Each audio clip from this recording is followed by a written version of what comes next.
ఉంటుంది 42% అంటే ఎక్కడ పోవాలి? ఎట్లా బతకాలి మనం? ప్రపంచం ఎక్కడ పోతా ఉంది? ఎందుకంటే మనని కావాలని తొక్కేసారు.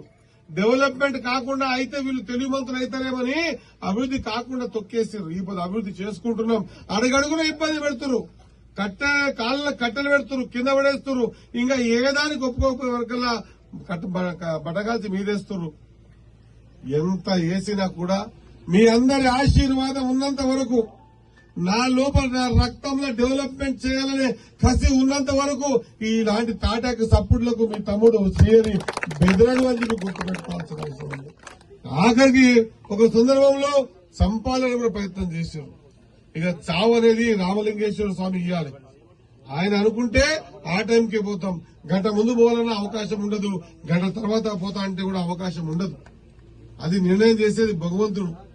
ఈ పిచ్చి మనుషులు ఏమి నిర్ణయం చేస్తారు? ఈ చావు ప్రతిరోజు బ్రతికి చస్తా ఉంటా.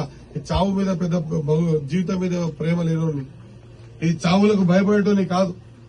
ఈ ప్రాంత వెనుకబాటుతనాన్ని, ఈ ప్రాంతంలో ఇన్నేళ్లు బాధలు పడ్డ బాధల్ని, ఈ ప్రాంతంలో చదువు లేని తనాన్ని, ఆర్థిక ఎదగలేని తనాన్ని, ఈ ప్రాంతంలో సౌకర్యాలు లేని తనాన్ని, ఎడ్యుకేషన్ లో ఇరిగేషన్ లో ముందుకు తీసుకుపోయేంత వరకు నా జీవితం అంతా దీనికోసం త్యాగం చేస్తా.